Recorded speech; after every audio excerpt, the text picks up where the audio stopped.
और हम ये कहते हैं कि वक्फ का जमीन जितना इंडिया में है वो पाकिस्तान के क्षेत्रफल से ज्यादा जमीन वक्फ का इंडिया में है। इसे खत्म करना चाहिए। ये लूट का संस्था है, जमीन हड़पने का संस्था है। मोदी जी है ना जो गोधरा कांड करवाया, यही मोदी जी हैं जो सासाराम में दंगा करवाया, यही भारतीय जनता पार्टी है जो भागलपुर में दंगा करवाया। तो उनको अपना स्टैंड क्लियर करना चाहिए कि वो हैं किसके साथ। अरे जीतन राम मांझी को खुद का हालत क्या क्या नीतीश कुमार जी ने वो अपना हिसाब किताब करे ना, है कि जहाँ भी आप हाथ रख दे, जहाँ उठना बैठना शुरू कर दे, ये हो जाएगा वक्फ का जमीन। ये काफी गलत है।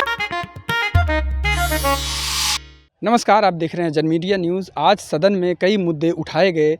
एक मुद्दा जो पत्रकार के ऊपर पटना यूनिवर्सिटी में जो हमला हुआ उसको लेकर उठाया गया, और वक्फ बिल को लेकर भी आज प्रदर्शन किया विपक्षी दलों के नेताओं ने।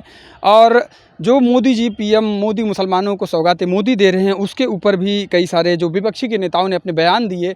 और विपक्ष के नेता जो आरजेडी के नेता हैं शाहीन अख्तरुल इस्लाम शाहीन जी, उन्होंने तो यहाँ तक कह दिया कि पीएम मोदी की सौगातें मोदी ऐसे है जैसे किसी के पहले आंख फोड़ देना और फिर उसको चश्मे बांटना। तो इस तरह के बयान जो विपक्षी नेता वो दे रहे हैं, और उसके जवाब में जो सत्ता पक्ष के नेता हैं वो उसका जवाब दे रहे हैं। आप खुद सुनिए।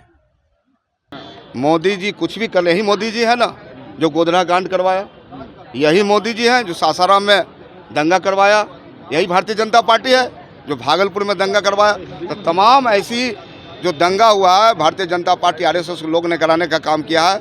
बिहार की आवाम और देश की आवाम देख रहे हैं। ऐसे वोट के लालची लोगों को जो खून के सौदागर हैं, उनको बिहार और देश की माइनॉरिटी कभी गला लगाने का काम नहीं करेगी। भी आंदोलन में बैठे, ये गड़बड़ बात है। वक्फ अधिनियम जब आया था वो उस समय कांग्रेस की सरकार थी, उस समय गलत तरीके से इसे लाया गया।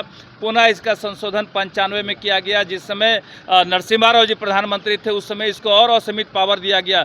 फिर उसके बाद 2013 में संशोधन किया गया, जिस समय हमारे मनमोहन सिंह जी प्रधानमंत्री थे कांग्रेस के।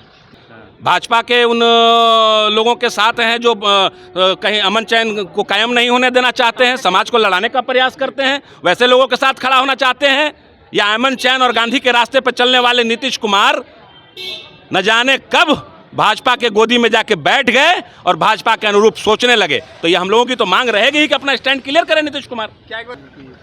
देखिए मोदी जी क्या देंगे, मोदी जी तो बांटने के काम कर रहे हैं। भाई भाई में हमारा देश में सभी जाति, सभी धर्म, सभी समुदाय के रहने के लिए इजाज़त है। यह भारत में संविधान में हमारा अधिकार है, और इस अधिकार को भाई बहन से बांटने का, बाप बेटा से बांटने का यह नरेंद्र मोदी कर रहे हैं। बिहार की जनता और देश की जनता सब देख रही है। 2025 के चुनाव में इसका करारा जवाब बिहार से मिलेगा। देखिए सौगात देश के 144 करोड़ जनता को उन्होंने कहा है कि ये हमारा परिवार है। सबका साथ, सबका विकास, सबका प्रयास, ये जो है सो कि उनका नारा है। सबका साथ उनका नारा है, सबका विकास उनका नारा है, तो सबका साथ है। जब कांग्रेस के प्रधानमंत्री रहे हैं, इसको असीमित पावर दिया गया है, और ऐसा पावर है कि जहां भी आप हाथ रख दे, जहां उठना बैठना शुरू कर दे, ये हो जाएगा वक्फ का जमीन। ये काफ़ी गलत है। और हम ये कहते हैं कि वक्फ का जमीन जितना इंडिया में है वो पाकिस्तान के क्षेत्रफल से ज़्यादा जमीन वक्फ का इंडिया में है। इसे खत्म करना चाहिए। ये लूट का संस्था है, जमीन हड़पने का संस्था है। जितने भी धर्मनिरपेक्षता का चोला ओढ़े हुए थे लोग, सब बेनकाब हो गए, कपड़ा उतर गया, नंगे दिख रहे हैं। चाहे नीतीश कुमार जी हों, चाहे जीतन राम मांझी जी हों, चाहे चिराग पासवान जी हों, चाहे उधर चले जाइए नायडू, अजित पवार जैसे लोग हों, सबका चोला उतर गया है, नंगे दिखाई दे रहे हैं। धर्मनिरपेक्षता का चोला ओढ़ करके जो बिहार को पिछले 20 सालों से ठगने का काम किया है, आज तमाम संस्थानों ने कह दिया है कि ऐसे लोगों को बाइकाट करना चाहिए। ये वक्फ बोर्ड और हिंदू मुसलमान में उलझा के रखा है, और नीतीश कुमार की सरकार आकर भ्रष्टाचार में डूबी हुई है। इनके एक एक बड़े बड़े पदाधिकारी, संजीव हंस जेल में आपने देखा, और अभी लोग जेल जाने के लिए तैयार है लोग। तो ऐसी हालत में इस सरकार को बने रहने का कोई औचित्य नहीं है। नीतीश कुमार को जवाब देना होगा। मांझी कह रहे जो भी इस बिल का विरोध कर रहे हैं वो कठमुल्ले। कौन बोल रहा है कठमुल्ले? अरे जीतन राम मांझी को खुद का हालत क्या क्या नीतीश कुमार जी ने वो अपना हिसाब किताब करे ना। जीतन राम मांझी को कुछ समझ में आ रही है किसी के रहमो करम पर मुख्यमंत्री बन गए और मुख्यमंत्री बनने का नाजायज फायदा ले रहा है। झूठे का इशू अपने लोगों को चुनाव का समय है ना, बेचारे सबका जनाधार नहीं रह गया तो क्या करेगा, इसी तरह से अनर्गल प्रलाप करता है और कोई खास बात नहीं।